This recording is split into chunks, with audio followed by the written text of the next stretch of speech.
Hello folks, today I'll be fitting a new timing belt kit and a water pump to this Peugeot 206. First I need to remove the coolant bottle out of the way.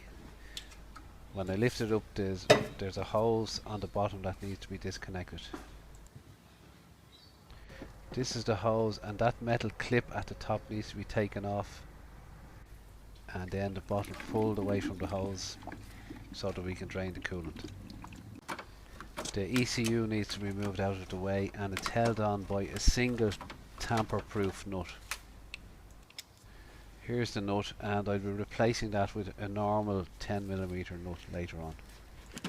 I've put a jack under the engine sump to support it before I start to remove the engine mount. A 16mm nut and three 16mm bolts hold the mount.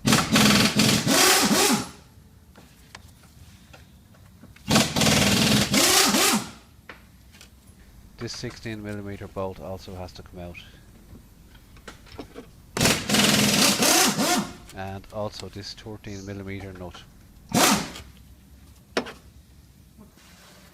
Getting this out of the way allows me to get the fan belt off.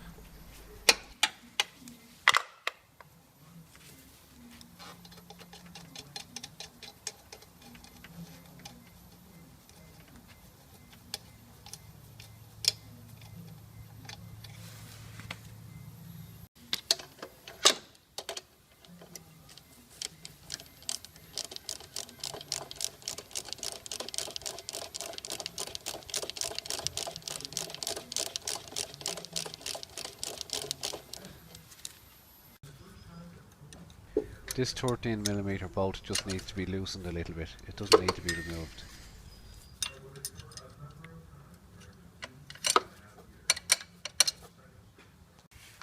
Pulling the ECU wires out of the clip.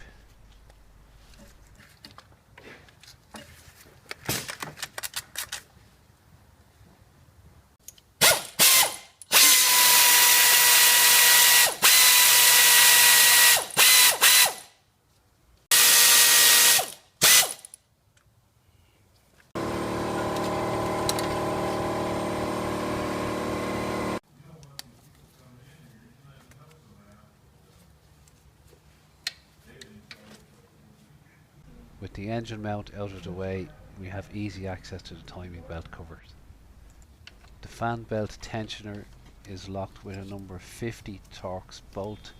Sometimes they have a number 45.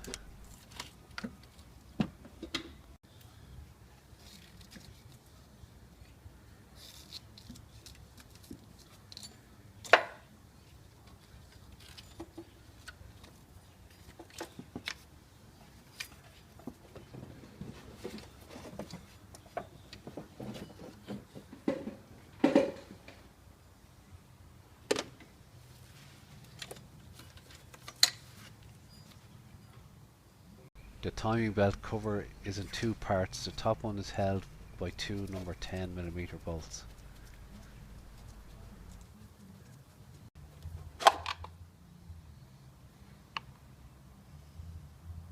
To get easy access to the crankshaft pulley, I'm going to remove the wheel arch liner. I can just pull it out of the way and let it rest here on the strut.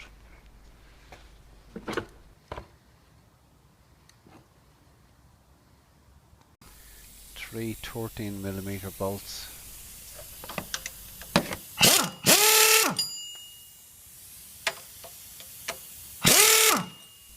The crankshaft pulleys on these cars are tin walls and they come off very easily. Now the lower timing belt cover is held by four 10mm bolts. This one here and these three down around the crankshaft.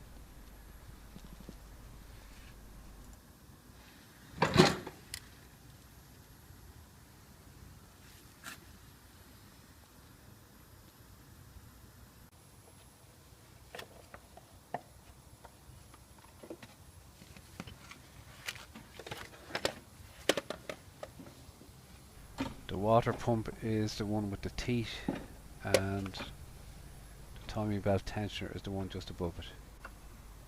Before I take the timing belt off, I need to set up the timing. And this hole in the camshaft sprocket needs to be lined up with this hole here in the cylinder head and a 10mm bolt popped in to hold it in place.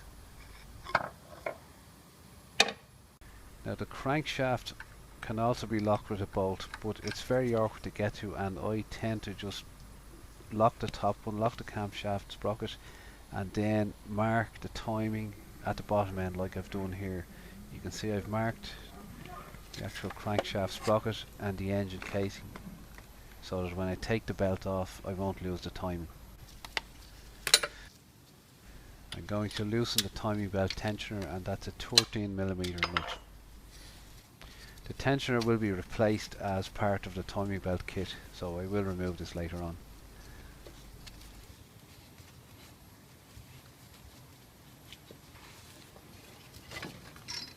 The water pump is held by a 10mm bolt and a 12mm stud. Once these are removed, I can tap the water pump out.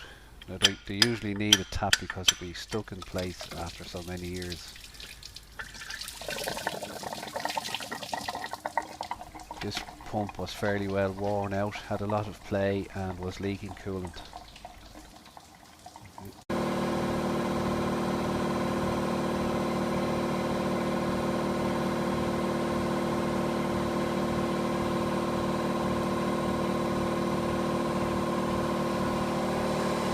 The reason for the grease on the water pump was so that the O-ring would stay in place and wouldn't get damaged when we refit the pump.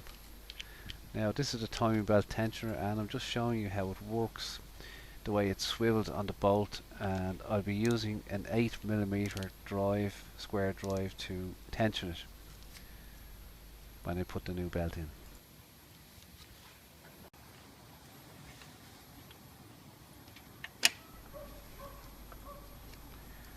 I won't tighten this nut yet, I'll just let the tensioner hang in place until I get the belt on.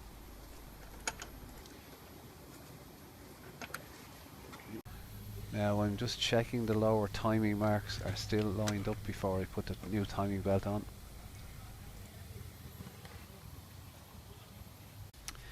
I'm putting the new belt on with the writing facing outwards as I look in at the engine, and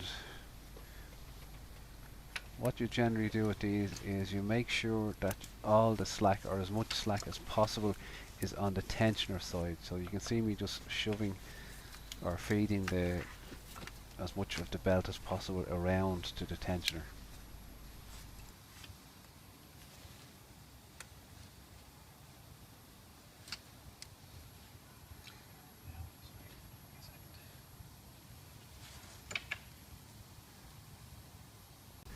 Here I'm adjusting the tension of the timing belt. You can see how I'm using the square drive to just hold the tensioner in position while I tighten the 13mm nut.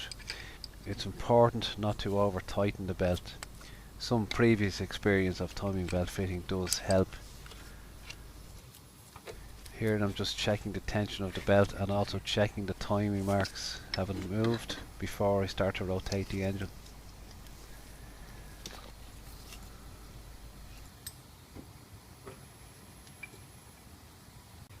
Now I'm going to rotate the engine by hand and make sure that the timing marks still line up.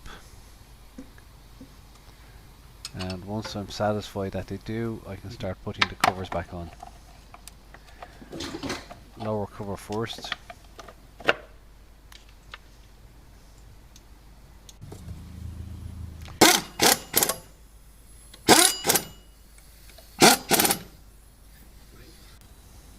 I'm using a 27mm spanner to tension the fan belt and locking up the Torx bolt. With everything back together, I'm running the engine and bleeding out any air from the coolant. As it bleeds through here on the heater hose, just open that for a few seconds until clear coolant runs out. That's it. Thanks very much for watching.